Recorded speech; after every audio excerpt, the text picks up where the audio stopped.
Джордано Бруно, мученик науки, что на самом деле привело монаха на костер Инквизиции. Казнь на площади Цветов. Он заявил судьям: вероятно, вы с большим страхом выносите мне приговор, чем я его выслушиваю.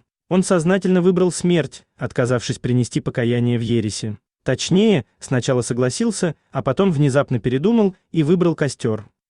Джордано Бруно был сожжен 17 февраля 1600 года в Риме на площади Цветов, Кампо дей Фьори. Он пострадал за науку. В этом и по сей день убеждено подавляющее большинство из тех, кто когда-либо слышал это звучное имя.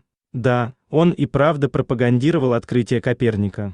И он учил о множественности миров, бесконечности космоса. Но это отнюдь не значит, что сам он был ученым и ратовал за научное знание, а инквизиторы его за это обрекли на смерть.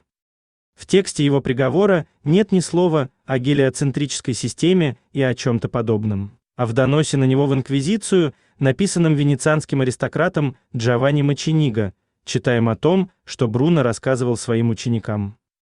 «Доношу по долгу совести и по приказанию духовника, что много раз слышал от Джордано Бруно, когда беседовал с ним в своем доме, что Христос совершал мнимые чудеса и был магом, что Христос умирал не по доброй воле и, насколько мог, старался избежать смерти, что возмездия за грехи не существует, что души, сотворенные природой, переходят из одного живого существа в другое». Он рассказывал о своем намерении стать основателем новой секты под названием «Новая философия». Он говорил, что Дева Мария не могла родить, монахи позорят мир, что все они – ослы, что у нас нет доказательств, имеет ли наша вера заслуги перед Богом.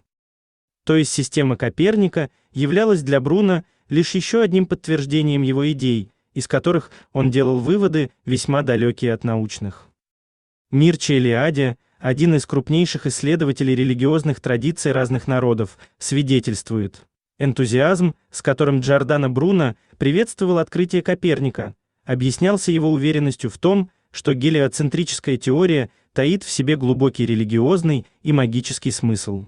Во время своего пребывания в Англии Бруно проповедовал необходимость возврата к магической религии Египта в том виде, как она изложена в трактате «Асклепиус».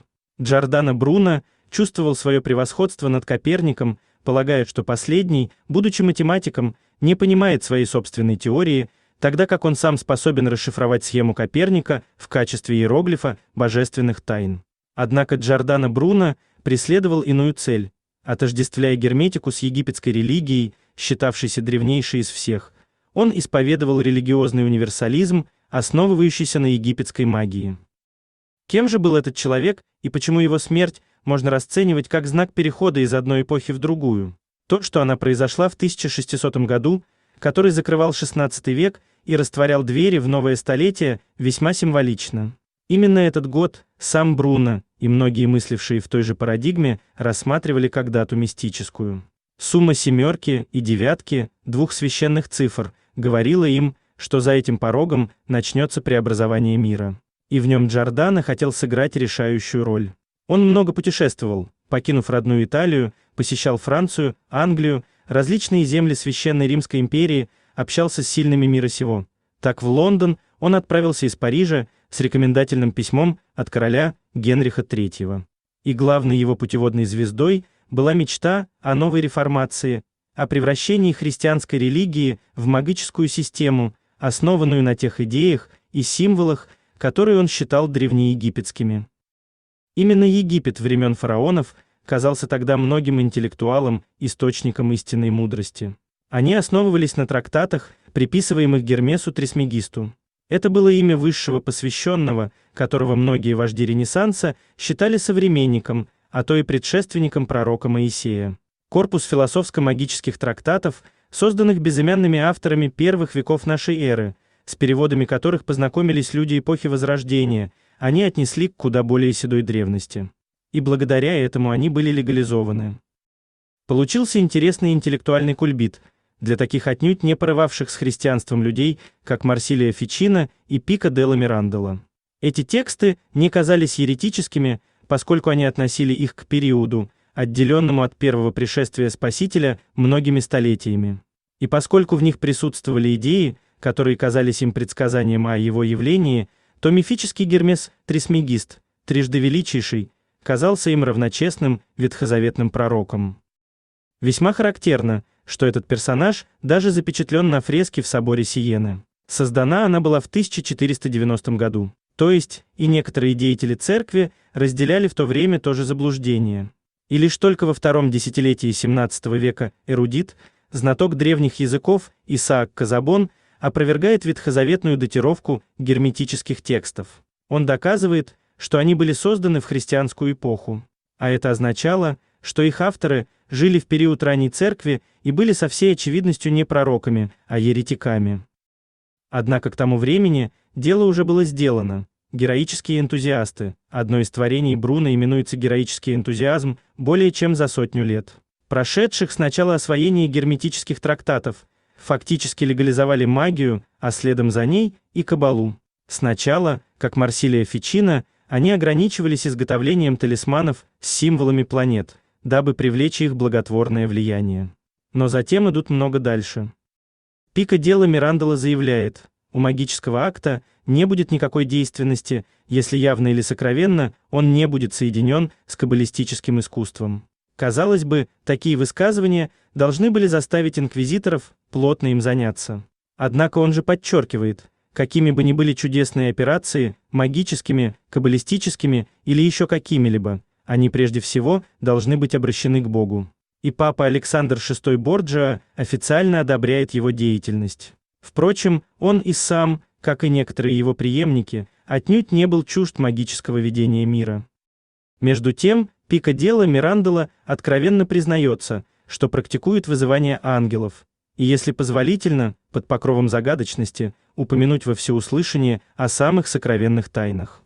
Мы призываем Рафаила, этого небесного лекаря, в чьих силах освободить нас средствами этики и диалектики, как зовут на помощь врача. После восстановления нашего доброго здоровья в нас поселится Гавриил, сила Господа. Он поведет нас через чудеса естества, показывая, где живет сила и власть Господа, и приведет к Михаилу, вышнему священнослужителю, который, после того, как мы послужим философии, увенчает нас, будто короной с самоцветами, богословским священством. Между тем этого мыслителя по сей день почитают как провозвестника гуманизма, то есть веры в человека как меры всех вещей. В основном за его знаменитую речь о достоинстве человека. Но это речь о достоинстве мага, ведь уже в первом ее абзаце он цитирует Меркурия, то есть того самого Гермеса Трисмегиста.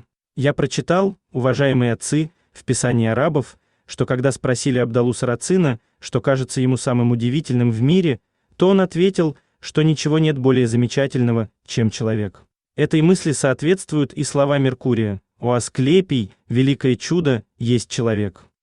Поэтому, когда инквизиция начинает понимать, что дело зашло слишком далеко, что католическая церковь теряет позиции не только из-за успехов протестантской реформации, но и благодаря активности магов, которые, как Бруно, например, уже утверждают превосходство древнеегипетской религии и иудейской каббалы и проповедуют необходимость приведения католической веры в соответствие с ними, они переходят к крайним мерам. Отвечая на вопрос инквизиторов, зачем ему книга о печатях Гермеса, Бруно заявил, что магия подобна шпаге, опасной в руках преступника и полезной в руке человека, имеющего страх Божий и способного иметь суждение о допустимых и недопустимых последствиях. От каких начал они происходят и в какой форме осуществляются, в силу ли расположения светил и воздействия изображений и букв. Себя Джордано считал сверхчеловеком, который уж точно знает, как ему распорядиться шпагой.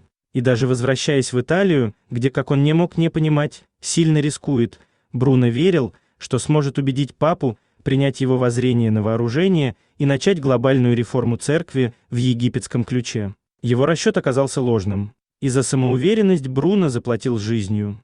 Однако его и ему подобных магов активность сыграла колоссальную роль в смене эпох. Фрэнсис Йейтс в своем исследовании магического пути Джордано Бруно фиксирует причины революционного переворота в сознании западного человека, которые произошли в XVII веке. Греки, с их первоклассными математическими и научными способностями, совершили множество открытий в механике и других прикладных науках. Но так и не сделали, окончательно и в полную силу, того решающего шага, который сделал западный человек в начале нового времени, не перешли от теории к практике, не поставили знания на службу действию. Отчего? Главным образом из-за нежелания.